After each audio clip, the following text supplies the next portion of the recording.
우리 주님께서 오늘도 이 자리에 함께 하시고 우리 성도님들과 함께 하신 줄로 믿습니다. 하나님께서 친히 새벽마다 우리를 부르시고 은혜 주고 계신 줄로 믿습니다. 요즘 이 코로나 바이러스 사태로 인해서 집에 있는 시간들이 비교적 많고, 또 특별히 우리 자녀들은 온라인으로 수업을 하기 때문에 집에 주로 머물러 있습니다. 이런 시기에 우리 가족들이 함께 예배 드리면서 특별히 우리 자녀들을 교육할 수 있는 좋은 기회라고 봅니다. 특별히 이 잠언서를 계속 아이들이 읽을 수 있도록, 그냥 부모님하고 같이 매일같이 한 장씩 읽는 거예요. 이걸 그냥 이제 우리가 성경 범위가 쭉 있지만은 읽을 범위도 읽지만 아이들하고는 매일같이 이 잠언서를 한 장씩 읽는 거예요. 이것을 계속 하는 거죠. 그 잠언서 속에서 정말 인생이 살아갈 그 지혜를 얻을 수가 있습니다. 이 지혜를 얻게 되었을 때 그들의 평생이 하나님의 뜻 가운데서 잘 될 수밖에 없습니다. 하나님이 주신 이 지혜를 얻어야 됩니다. 이 많은 사람들은 자꾸 지식을 얻으려고 하잖아요. 수많은 인포메이션이 있어요. 그래서 더 많이 공부한다는 것은 더 많은 지식을 얻으려고 하는 건데, 지식도 중요하지만 지혜가 부족하면 그 지식을 제대로 활용하지 못해요. 그리고 하나님의 영광을 위해서 살아야 되는데, 하나님이 주시는 이 말씀을 통한 이 지혜를 얻어야 바른 삶을 살 수가 있고, 내가 세상에서 얻은 이 지식도 하나님의 영광을 위해서 잘 활용을 할 수 있습니다. 그래서 이 지혜를 얻는 것이 얼마나 중요한지 모릅니다. 특별히 이 지혜서인 잠언서를 계속 거의 아이들하고 같이 외울 정도로, 그냥 줄줄줄줄 외울 정도까지 그렇게 계속 반복해서 읽게 되면은 엄청난 역사가 일어날 거예요. 믿습니까? 그래서 아이들에게 인생의 지혜를 가르쳐야 됩니다. 그 지혜를 배워야 아이들이 이 험하고 폐역한 세상 가운데 혼란스러운 이 가치관, 이런 혼돈의 세계 가운데서 바르게 살아갈 수 있는 이 분별력을 얻을 수가 있단 말이에요.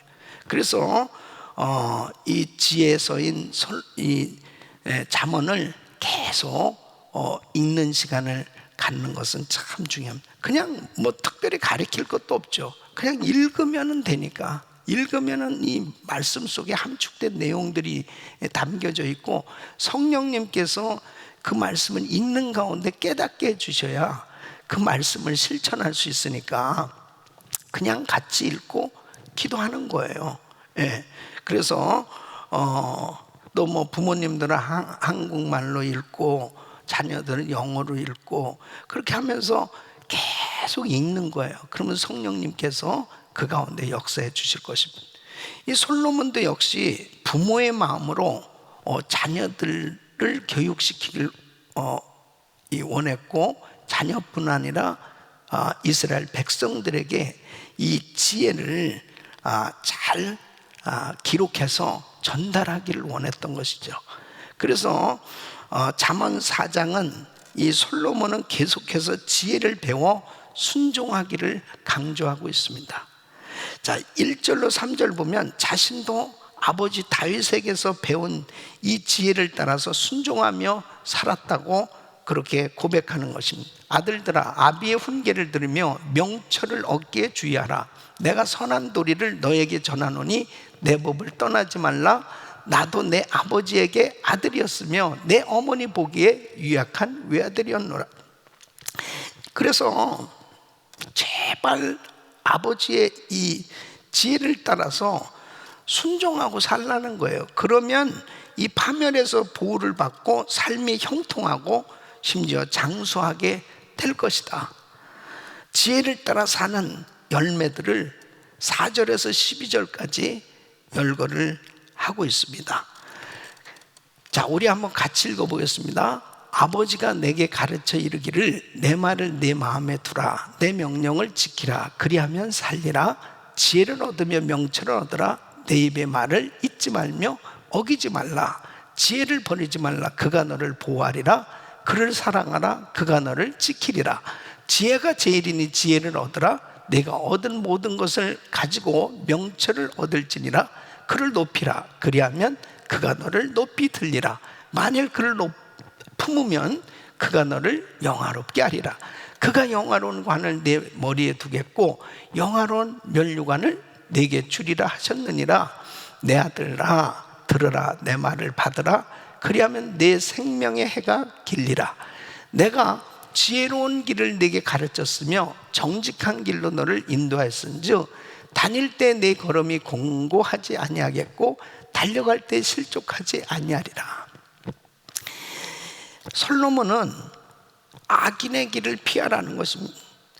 특히 다른 사람을 해하면서 옳지 않는 일, 이 폭력을 일삼는 이런 악인의 길을 피해야 될 것을 강조하고 있습니다.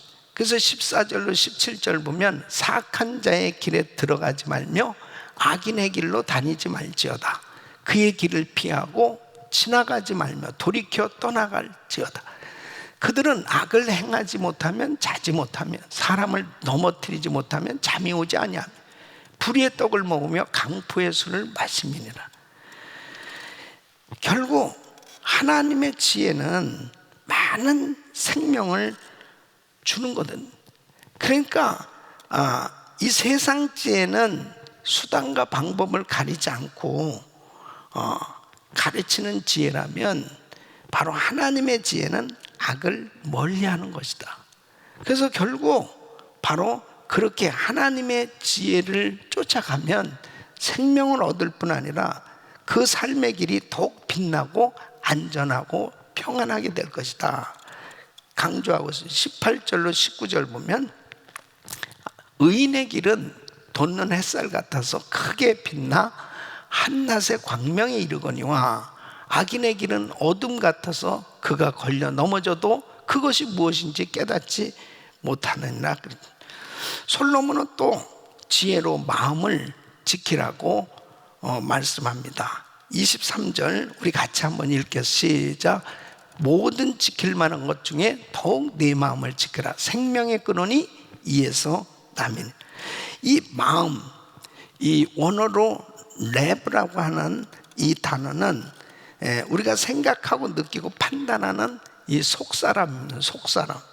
그러니까 사람의 모든 생각, 말, 행동들은 내부 깊은 곳에서 우러나오는 그 속사람, 그 마음에서 우러나오는 거랍니다. 근데 사람들의 마음이 부패할 수도 있고 또 강팍할 수도 있고 또 부드러울 수도 있고 그의 마음이 천차만별로 이 마음이 시시각각으로 변할 수가 있는 거예요.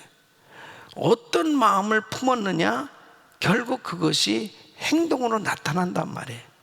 그래서 이 마음이 하나님을 경외하는 마음일 수도 있고 또 이 마음이 세상 생각으로 가득 찬 마음일 수도 있고 하나님 마음에 합한 마음, 하나님을 사랑하는 마음으로 가득할 수도 있고 이 마음이 두려움과 미움으로 가득할 수도 있고 이 마음은 격전지입니다. 격전지. 끊임없는 영적 전투가 벌어지는 곳이 이 마음이에요.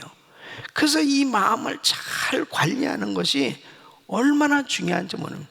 생명의 근원이 이에서 남이니라는.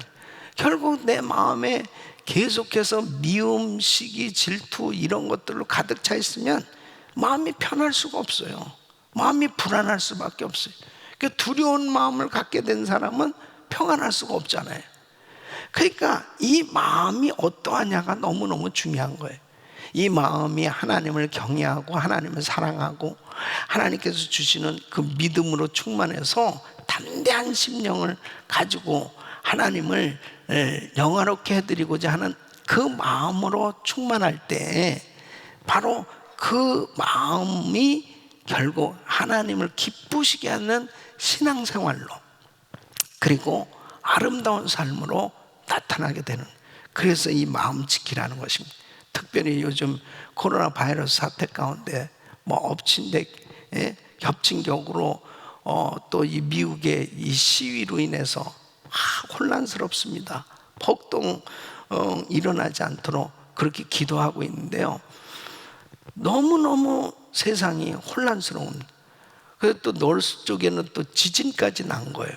그러니까 어제도 어떤 형도님하고 이야기를 하는데, 그쪽에 또 지진이 나니까 와, 막 가게가 흔들리고 그러는데, 이거 큰 지진이 나는 거 아닌가, 그렇게 불안하더라고요. 우리가 이런 환경 속에서 마음을 지키지 못하면 그냥 불안해서 한순간도 편안한 삶이 될 수 없어요. 그래서 항상 하나님이 주시는 그 평강으로 충만하셔야 됩니다. 그런 상황 속에서도 기도하면서 마음을 지킬 수 있어야 돼요. 믿습니까? 이 마음이 그렇게 중요한 거예요. 그래서 우리가 이렇게 새벽에 예배 드리면서 하나님이 주시는 그 은혜로, 성령 충만함으로 내 마음에 하나님의 사랑으로 충만할 때 이 어두운 세상 가운데서도 빛을 발하며 담대하게 승리하는 줄로 믿습니다. 솔로몬이 또 주는 경우는 이 구부러진 말, 삐뚤어진 말을 피하라는 것입니다. 24절 말씀 보면 구부러진 말을 내 입에서 버리며 삐뚤어진 말을 내 입술에서 멀리하라. 이 뭐예요? 부정적인 말, 이 부정직한 말, 사악한 말, 이런 말들 다 피하라는, 결국은 그 사람의 입에서 나오는 그 말이 행복의 씨가 되든 저주의 씨가 되든 둘 중에 하나인 거예요. 그 입에서 만일 그 말의 표현과 목적이 악하다면 그것은 빨리 버려야 되는 거예요. 피해야 되는 거예요. 그래서 구부러진 말, 삐뚤어진 이런 말을 피하라는, 항상 언어 생활에 성공해야 될 것을 말씀하고 있습니다. 자, 5장은 이 솔로몬은 성적인 유혹 앞에서 자기 절제, 근신에 대해서 가르치는 지혜를 말씀하고 있습니다. 1절로 2절 보면은 내 아들아 내 지혜에 주의하며 내 명철에 내 귀를 기울여서 근신을 지키며 네 입술로 지식을 지키도록 하라.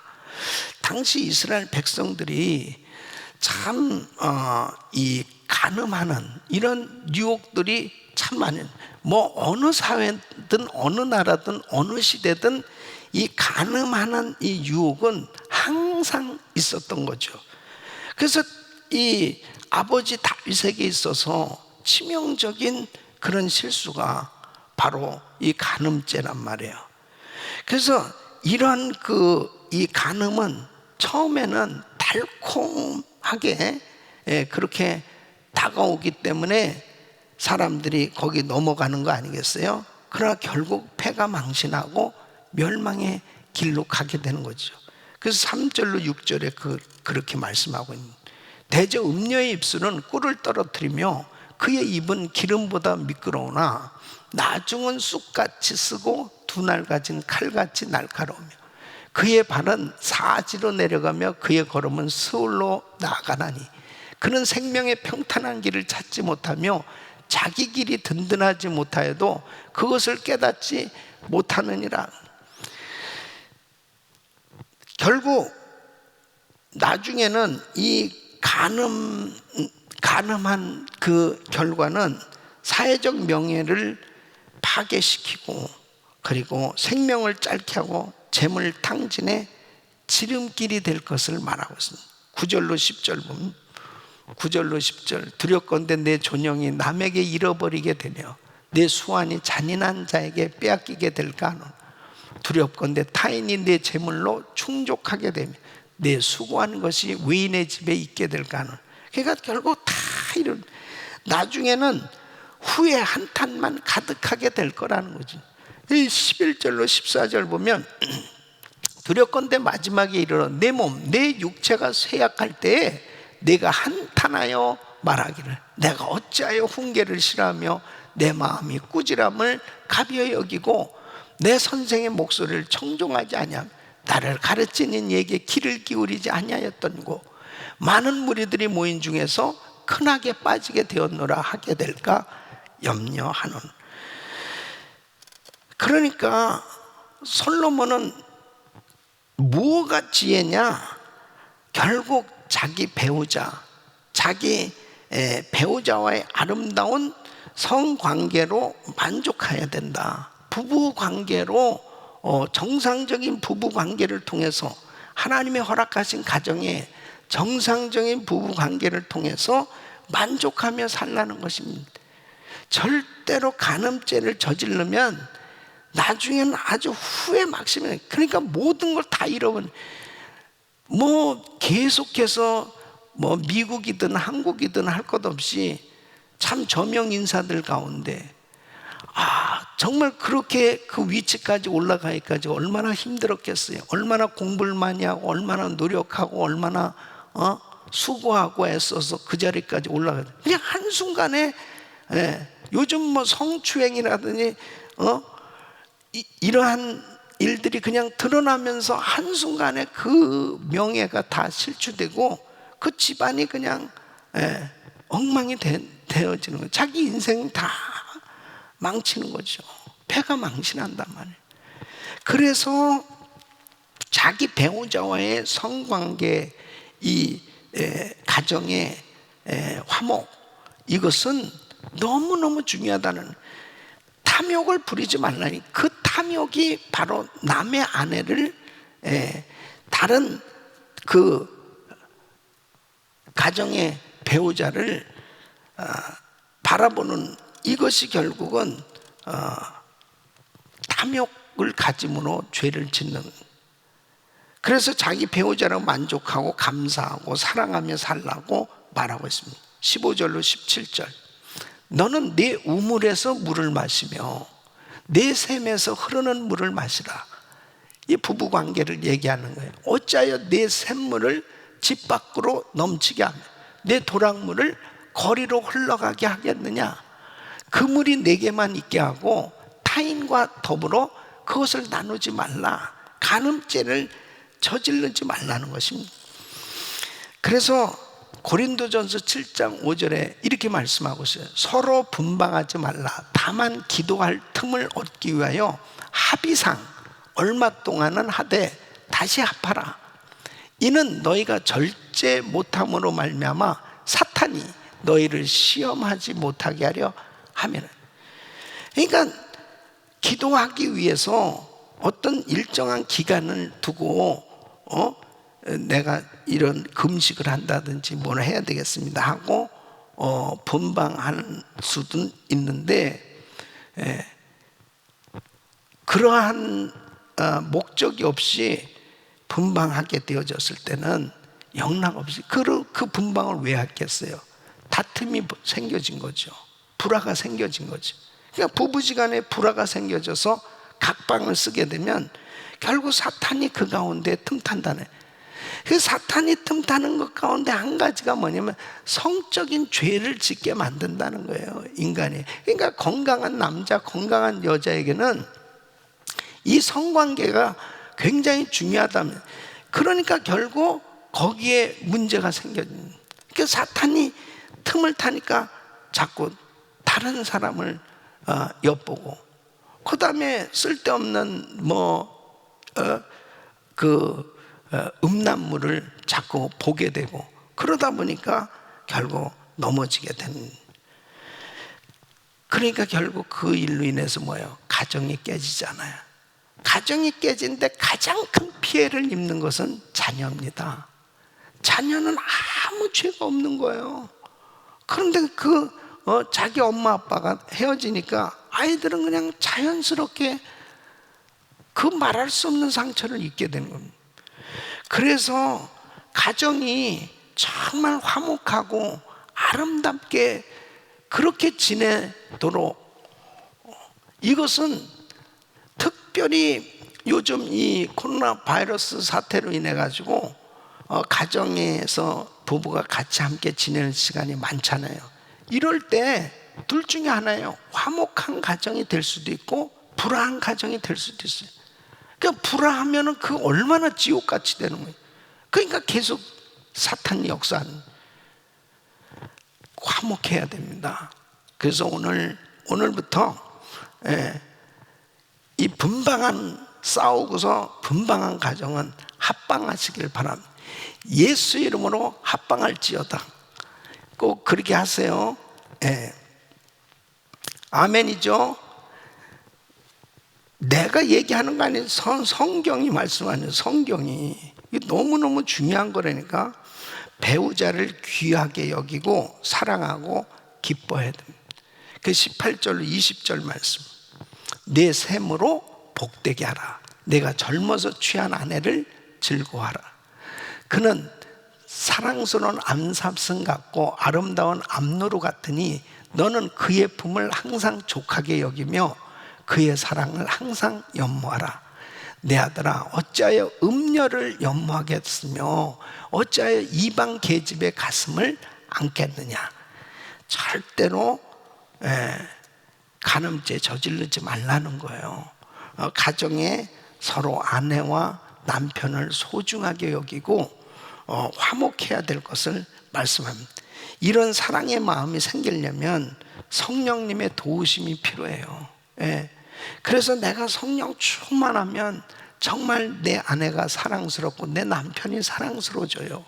그런데 내가 성령 충만하지 못하면은 그런 마음이 없단 말이에요. 불편하고, 그리고 자꾸 안 좋은 생각이 들게 되잖아요. 그런 그 위기를, 부부관계의 그 위기를 잘 극복하셔야 됩니다.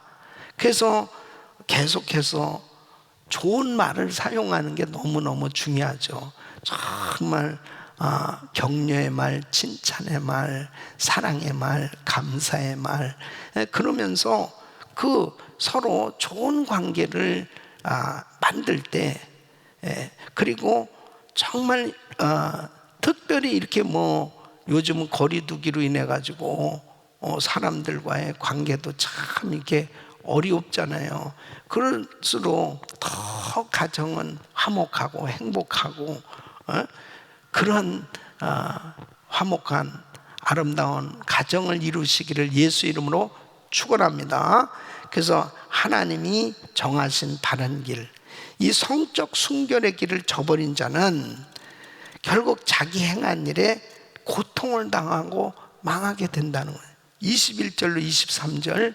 대저 사람의 길은 여호와의 눈앞에 있나니 그가 그 사람의 모든 길을 평탄하게 하시느니라.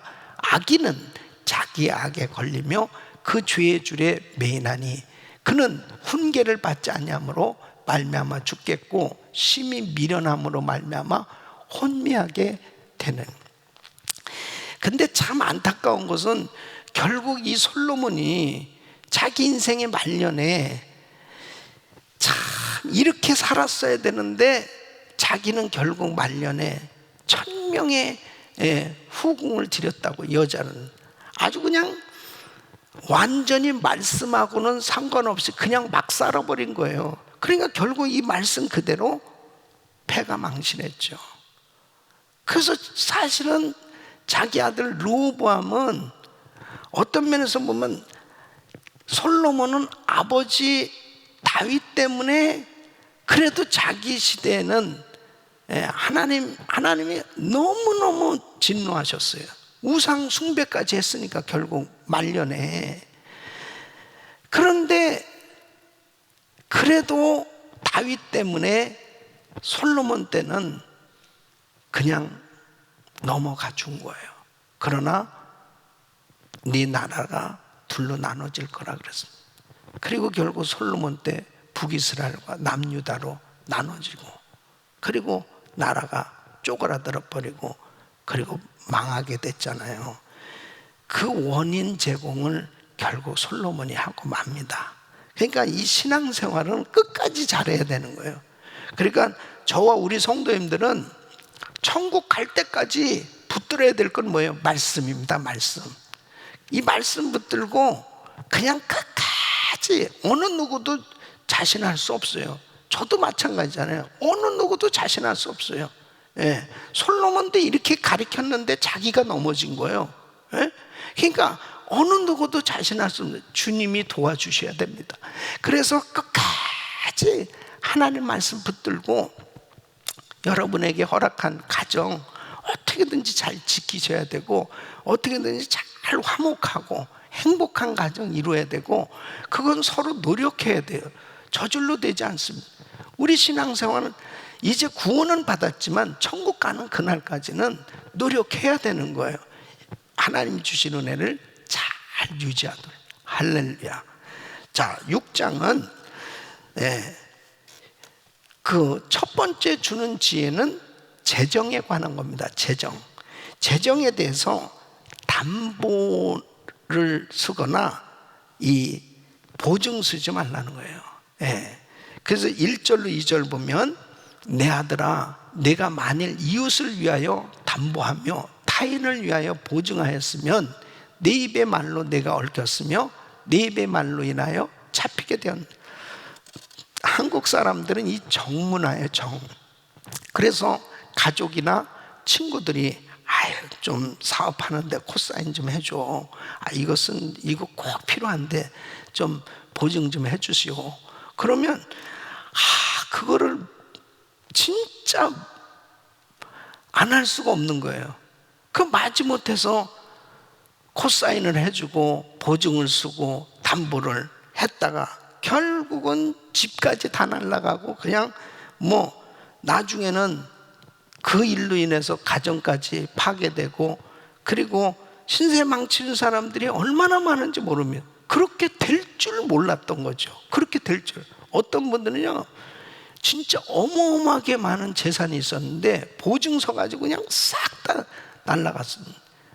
그래서 절대로 코사인 하지 말라는, 이것은 바로 성경 말씀입니다.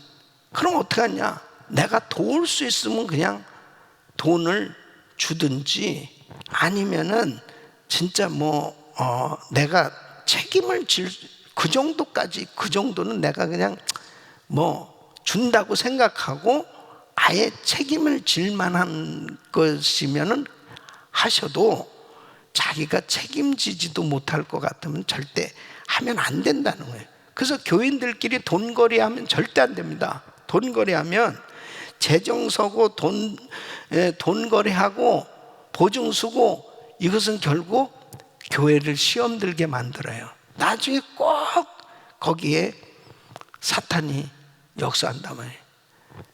나중에 보면은 본인들끼리 해놓고 그 교회 가가지고 내가 그 사람을 만났고, 그 교회 가가지고 나중에는 교회 탓을 한다니까요. 교회 떠나고, 교회 결국 시험 들고.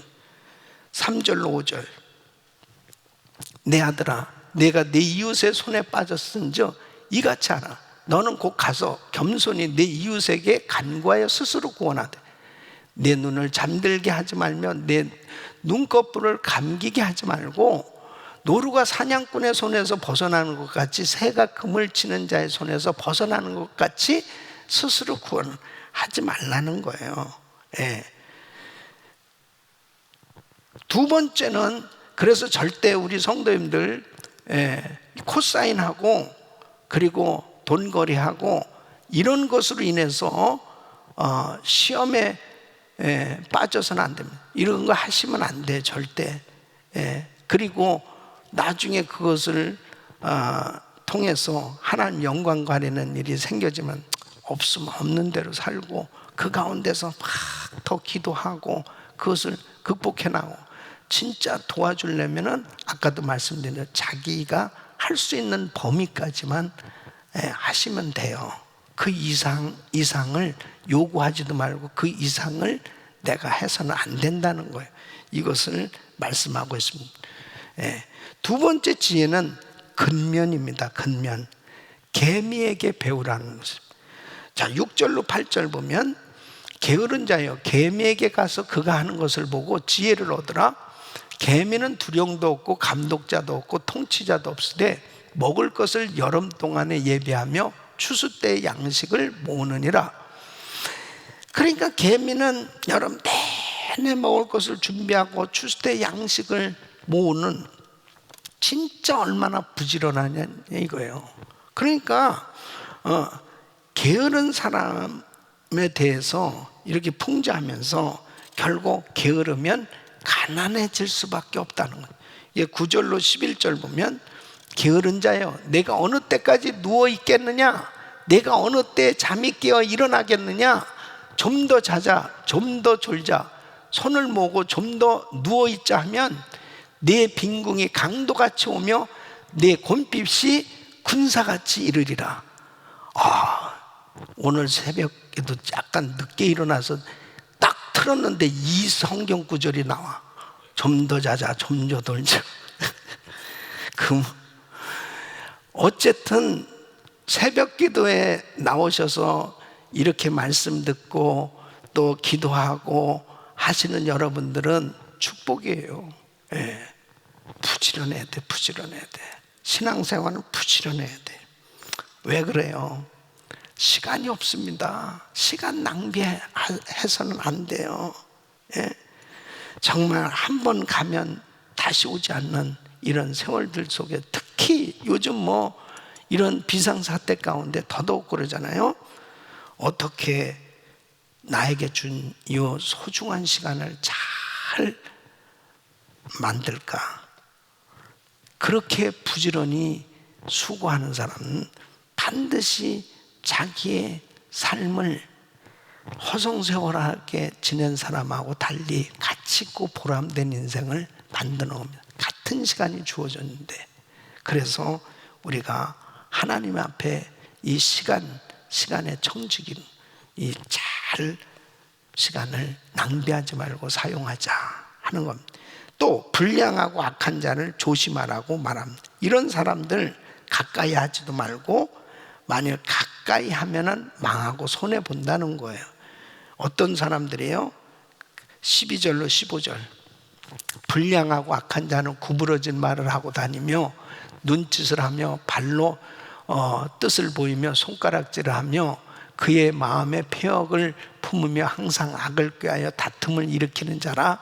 그러므로 그의 재앙이 갑자기 내려 당장에 멸망하여 살릴 길이 없으리라. 그래서 절대로 하나님이 싫어하는, 미워하는 짓을 해서는 안 된다는 거예요. 예, 하나님이 미워하는 짓을 하면 반드시 심판을 받을 수밖에 없다. 그게 16절로 19절까지 있는 내용이고요.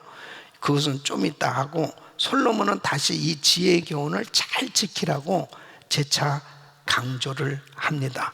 그러면서 솔로몬 또 한 번 다시 이 간음죄에 대해서 강조하고 있어요. 24절, 26절 보면 이것이 너를 지켜 악한 여인에게 이방 여인의 혀로 호리는 말에 빠지지 않게 하리라. 네 마음에 그의 아름다움을 탐하지 말며 그 눈꺼풀에 흘리지 말지어다. 음료로 말미암아 사람이 한 조각 떡만 남게 됨이며 음란한 여인은 귀한 생명을 사냥함이니라. 결국은 또 이 남의 집 여자와 간음하는 이런 어리석음, 비참한 결과가 생겨질 수밖에 없다는 거예요.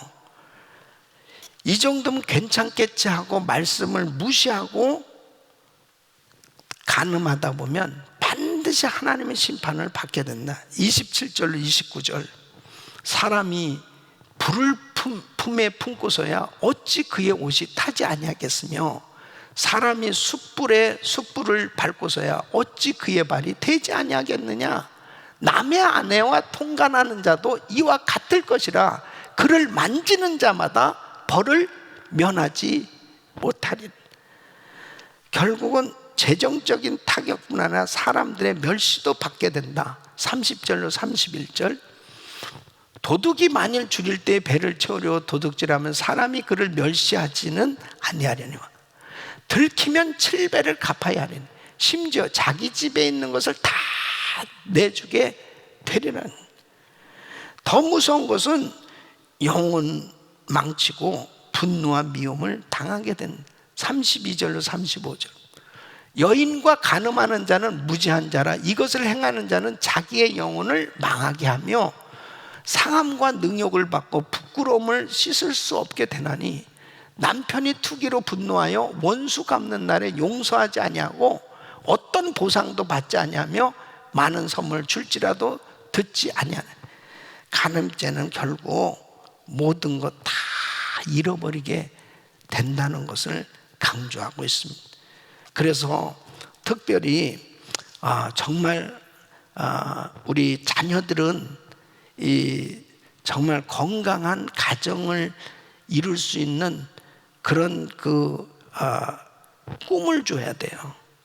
그리고 요즘 사실은 그 성교육에 대해서 너무너무 지금 혼란스러워가지고 참 부모들에게 있어서는 황당하고 당황하고 참 힘든 그런 그 미국 시스템입니다, 지금 현재는.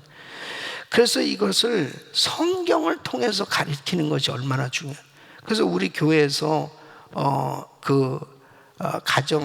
가정교실, 또 부부교실, 그 다음에 프리메리지 카운셀링, 이런 것들을 잘 받아서 어떻게 하면 가정이 건강하고 우리 자녀들도 결혼하기 전에 자기들이 지켜야 될 순결, 이런 것들에 대해서 잘 말씀을 통해서 준비하는 것이 굉장히 중요합니다. 이거 정말 교육이 꼭 필요해요. 그래서 이제 공교육으로서는 교육이 필요해서 성교육을 시키는 건데, 이것이 오히려 성경적이지가 못하니까 엉망이 되고 있는 게 문제예요. 그래서 부모가 제대로 말씀을 통해서 잘 가르치는 것, 이것밖에는 없습니다. 또 교회에서 또 잘 가르쳐 줘야 되겠죠. 그런 프로그램들을 꼭 참여하셔야 돼요. 우리 어른들조차도 배운 게 없으니까 이런 문제들이 생겨질 수밖에 없는 거예요. 그래서 항상 이렇게 말씀을 읽는 가운데 성령님이 터치를 해 주실 때 더욱더 우리 마음을 지키고 회개하고, 그리고 정말 하나님이 기뻐하시는 뜻대로 순종할 때 이 사탄 마귀의 그런 시험 공격을 잘 막아내고 분별하고 승리하게 될 줄로 믿습니다. 자, 오늘 은혜 나눌 한 구절 말씀은 잠언 6장 16절 말씀이에요. 우리 한번 같이 읽어보세요. 시작. 여호와께서 미워하시는 것 곧 그의 마음에 싫어하시는 것이 옛 7가지니. 여호와께서 미워하시는 것 곧 그의 마음에 싫어하시는 것이 옛 7가지. 그게 뭐냐? 자, 오늘 16절부터 보시면은 하나님께서 미워하시는 것을 하지 말아야죠. 하나님께서 미워하시는 것, 하나님께서 그 마음에 싫어하시는 것, 이것을 하지 않는 것은 곧 뭐예요? 하나님을 기쁘시게 해드리는 것이죠. 하나님을 기쁘시게 해드리는 삶이 우리 신앙의 목적이에요. 그래서 하나님을 무엇으로 기쁘시게 해드릴까? 하나님이 싫어하는 것을 안 하면 되는 거예요. 근데 하나님은 거룩하신 분이기 때문에 하나님이 싫어하는 것을 살펴보는 것 보면 하나님의 성품과 밀접한 관계가 있습니다. 그래서 하나님께서 미워하시는 것에 대해서는 7가지를 말씀하고 있는데요. 그 첫째가 교만한 눈입니다. 교만한 눈. 그래서 한번 우리가 같이 읽어보겠어요. 잠언 6장 17절부터 17절 시작. 곧 교만한 눈과 거짓된 혀와 무죄한 자의 피를 흘리는 손과 악한 괴결을 꾀하는 마음과 빨리 악으로 달려가는 발과 거짓을 말하는 망령된 증인과 및 형제 사이를 이간하는 자니라 그랬습니다. 이것을 하나님이 미워하시고 싫어한다는, 이걸 하시면 안 돼요. 그 첫째가 뭐예요? 교만한 눈입니다. 교만한. 인간은 아담과 하와가 죄를 지음으로 바로 사탄이 하와에게 교만한 생각을 가져다 줬습니다. 선악과를 먹으면 눈이 밝아져서 하나님과 같이 된다, 교만한 생각을 집어넣었어요. 그래서 죄를 졌습니다. 그 죄가 들어오면 인간은 교만해진 거예요. 그래서 인간은 그냥 가만히만 있어도 교만해져요. 저절로 교만해집니다. 주님의 은혜가 아니면 사람은 겸손해질 수가 없어요. 교만해지는데 그 교만은 패망의 선봉이죠. 근데 교만한 눈을 가졌다고 하는 것은 뭐겠어요? 자기가 생각하는 그 이상을 생각하는 거예요. 아니, 피조물이 어떻게 조물주인 하나님을 감히 넘봐요? 그 이상을 생각하잖아요. 마치 처녀 총각이 왜 결혼을 못하느냐? 공통점이 눈이 높대요. 자기를 알아야지.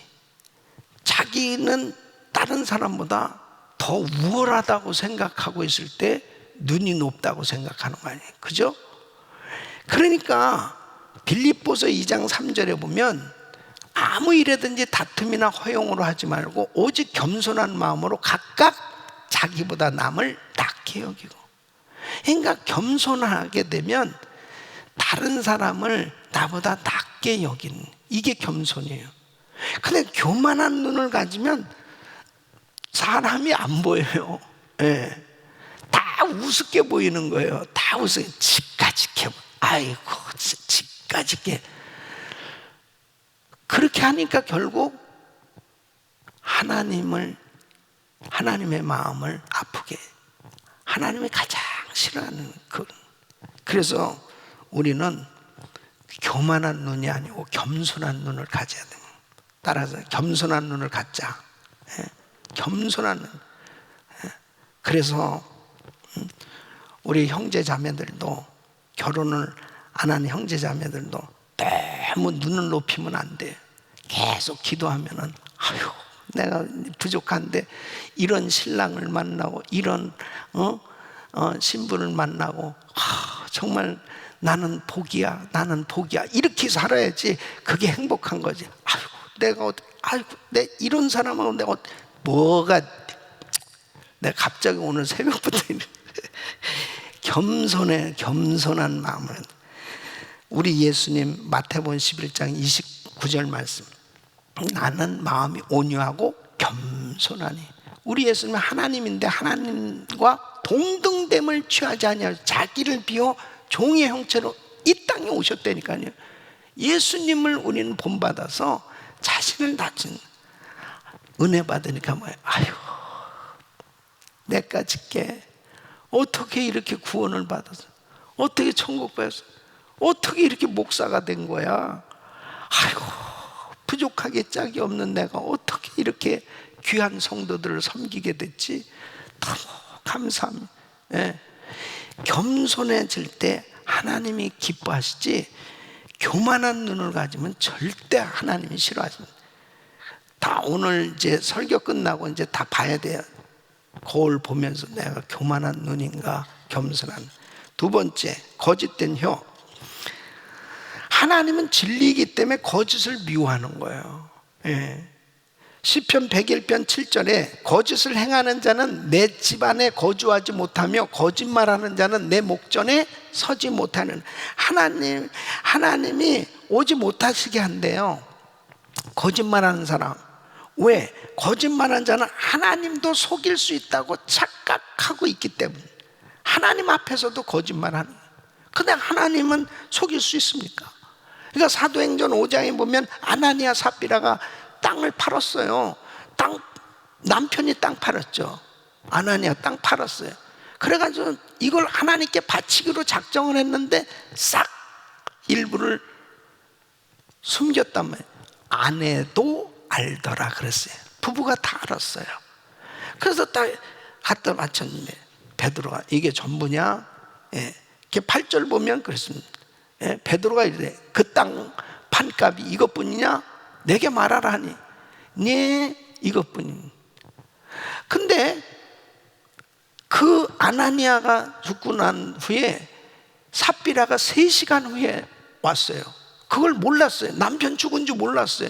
그래서 물어본 거예요. 이게 8절인 베드로가 삽비라에게 물어보는 이 땅 판 것이 이뿐이냐? 네. 그러니까 9절 말씀 보면 그랬습니다. 베드로가 너희가 어찌하여 함께 꾀하여 주의 영을 시험하려 하느냐? 보라 내 남편을 장사하고 오는 사람들의 발이 문 앞에 이르렀으니 또 너를 메어가리라. 둘 다 하나님을 속일 수 없다는 것을 나타난 거죠. 만일 교회에서 요즘 이렇게 한다면은 자, 김 집사님, 이 집사님, 한 목사님, 김 목사님, 할 것 없이 여러분 정말 하나님 앞에서 우리가 계속 어떻게 하면은 정직해야 되는, 하나님을 기쁘시게 되는 정직이에요. 정직한 말을 하는 건 여러분 진실은 결국 승리예요. 끝까지 결국 지나놓고 나면 진실된 사람이 결국 승리합니다. 거짓되게 막 살려는 사람 빨리 올라가는 것 같아도요 결국은 나중에는 다 드러나요. 그러나 진실된 사람은 결국 승리 안 되는 거예요. 그래서 우리는 진실된 혀. 그래서 오늘도 거울을 보면서 혀를 보세요. 내가 거짓된 혀인가 정직한 혀인가. 자, 3번째는 무지한 자의 피를 흘리는 손입니다. 무지한 자의 피를 흘리는 손은 뭐예요? 까닭 없이 괴롭히는 거예요. 까닭 없이 괴롭히는 거예요. 형제를 괴롭히면 안 됩니다. 절대. 우리는 살리는 사람이 돼야지 죽이는 사람이 되면 안 돼요. 다윗이 계속 괴롭힘을 당했는데 누가 그렇게 괴롭혀요? 사울이 그렇게 괴롭혀요. 결국 다윗을 괴롭히던 사울이 어떻게 됐어요? 자기가 망했잖아요. 여러분 마태복음 18장 10절 보면 삼가 이 작은 자 중에 하나도 업신여기지 말라. 너희에게 말하노니 그들의 천사들이 하늘에 계신 내 아버지의 얼굴을 항상 배우는.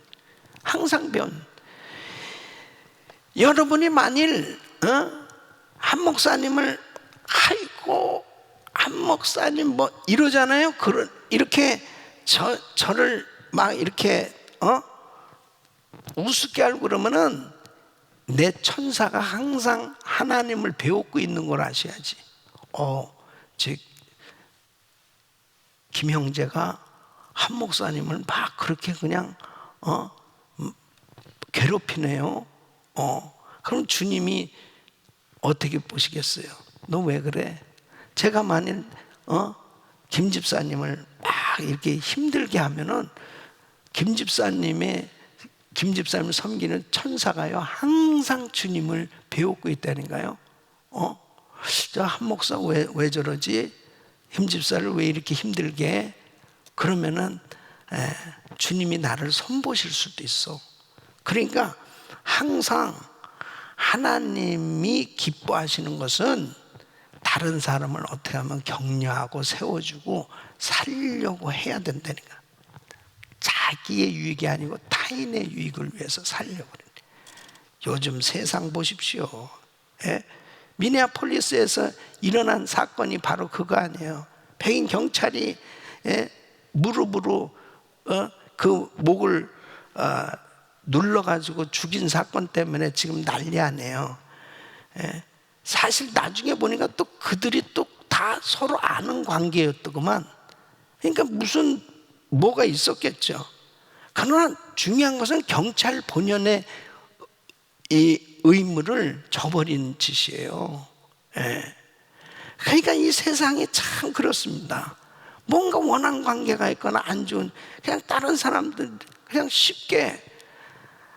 또 한국에서는 무슨 계모가 자기 그 아이를 말이에요, 가방에다 집어넣어서 그렇게 질식해서 죽인. 세상이 참 악해요. 이런 일들은 주님을 몰라서 이런 일들이 생겨지는 거예요. 주님을 몰라서. 어떻게 하면은 내가 하는 이 손이 사람을 살리고, 사람을 격려하고, 사람을 세워주고, 위로하고, 사랑하는 그런 손이 돼야 되는. 오늘 거울 앞에서 내 손은 어떤 손인가? 다른 사람을 괴롭히는 손인가? 살리는 손인가? 축복하는 손인가? 네 번째는 악한 계교를 꾀하는 마음. 모든 죄의 시작은 마음에서부터 시작되는. 그래서 마태복음 15장 18절은 입에서 나오는 것들은 마음에서 나오나니 이것이야말로 사람을 더럽게 하는. 나쁜 계획, 음모를 꾸미는 거, 이런 거 전부 악한 계교를 꾀하는 마음에서 나오는. 요즘 가짜 뉴스 만드는 사람들 많아요. 나쁜 소문 만드는 사람들 많아요. 지금 시위를 뒤에서 조장하는 나쁜 사람들이 있어요. 그 못된 사람들입니다. 그런 어떤 특별히 잘못된 마음을 가지고 계교를 꾸미는 사람들, 그 일로 인해서 사회를 혼란스럽게 만들고, 어떻게 하면 사회를 더 화합하고 하나 되도록 그렇게 만들어야지. 그런 나쁜 소문을 만들어서 사회를 혼란케 하는 것은 하나님이 기뻐하시지 않아요. 그래서 우리는 긍휼히 여기는 마음, 어떻게 하면 잘 되게 할까, 어떻게 하면은 축복받게 할까, 좋은 마음을 가져야 됩니다. 오늘 우리는 다시 한번 기도하면 또 거울 앞에 내 마음은 지금 어떤가, 다른 사람을 참 축복하는 마음을 가지고, 선한 마음을 가지고, 아니면 내 마음에 지금 누구를 미워하면서 어떻게든지 저 사람을 내가 물리치고 내가 어떻게 해야 되겠다는 안 좋은 계교를 가진 마음을 가진, 만일 행여라도 조금이라도 안 좋은 마음이든 이거 다 물리치셔야 돼. 깨끗이 정리하셔야 돼. 할렐루야. 다섯 번째는 빨리 악으로 달려가는 발. 이 발은 뭐예요? 행동이죠, 행동. 그러니까 선을 행할 때는 참 더딘 것 같은데, 악을 행하는 것은 왜 그렇게 빠른지 몰라요. 금방 순간적으로 일어나는, 죄는 자신도 모르게 순간적으로 짓는 겁니다. 그래서 우리는 어떻게든지 나는 선한 일을 하는데 빨라야 되겠다, 복음을 전하는데, 봉사하는데, 남을 돕는데 빠를 수 있기를 예수 이름으로 축원합니다. 로마서 10장 15절 보면 보내심을 받지 아니하였으면 어찌 전파리요? 기록된 바 아름답다 좋은 소식을 전한 자들의 발휘함과 같으니. 복음 전하는데, 남을 돕는데 부지런하신. 요즘 우리 성도님들이 참 행복나는 프로젝트를 하면서 서로들 그렇게 돕는 모습이 얼마나 아름다워요. 얼마나 귀해요. 나의 발이 지금 어디를 향하고 있는지요, 한번 살펴보세요. 여섯 번째는 거짓을 말하는 망령된 증인을 미워하십니다. 망령된 증인은 진실된 증거자가 돼야 되는데, 이것도 역시 뭐예요? 거짓을 말합니다. 이 위증은 불법이에요. 다른 사람을 위험하게 만드는 일이잖아요. 그래서 하나님 앞에서의 진실된 삶이 되면 거짓으로 증거할 수 없어요. 거짓으로. 하나님은 거짓을 미워하시는 것입니다. 자, 일곱 번째는 형제 사이를 이간하는 자입니다. 잠언 6장 14절은 바로 그의 마음에 패역을 보면 항상 악을 꾀하여 다툼을 일으키는 자, 이것이 형제 사이를 이간하는 자예요. 결국은 중간에서 이간질 해가지고 다투게 만든, 하나님이 이걸 가장 싫어하시는 것입니다. 우리 주님은 에베소서 2장 14절에 그는 우리의 화평이신 둘로 하나를 만든 원수된 것을 곧 중간에 막힌 담을 자기 육체로 하시고, 주님은 하나 되게 하시기 위해서 이 땅에 오셨어요. 하나님과 인간이 원수된 자를 하나 되게 해주셨습니다. 사람들 사이에 관계를 하나 되게 해주신. 그래서 에베소서 4장 3절에 평안에 매는 줄로 성령이 하나 되게 하신 것을 힘써 지키라. 나는 정말 피스메이커인가? 나는 사람들을 화목케 하는 사람인가? 아니면 나는 트러블 메이커로 그냥 이간시키고 다툼을 일으키는 그런 사람이에요. 절대로 우리 성도님들은 어디를 가도 화목케 하는 일을 하셔야 돼. 저 사람만 나타나면 화목이야. 저 사람만 나타나면 다 화목하게 돼. 이런 역할을 하실 수 있기를 예수 이름으로 축원합니다. 그래서 자, 우리 7가지 다시 한번 보겠어요. 첫째는 뭐예요? 첫째, 교만한 눈. 둘째, 겨짓는 혀. 셋째, 무지한 자의 피를 흘리는 손. 넷째, 악한 계교를 꾀하는 마음. 다섯째, 빨리 악으로 달려가는 발. 여섯째, 거짓을 말하는 망령된 증인. 일곱째, 형제 사이를 이간한 자. 이것이 완전히 바뀌어져서 우리는 정말 겸손한 눈을 가지고, 그리고 형제를 사랑하고, 그리고 정말 남을 살리고, 그리고 선한 마음을 가지고 선한 일에 더 빨리, 그리고 서로 화목케 하는 이러한 하나님을 기쁘시게 하는 성도의 삶 되시기를 예수 이름으로 축원합니다.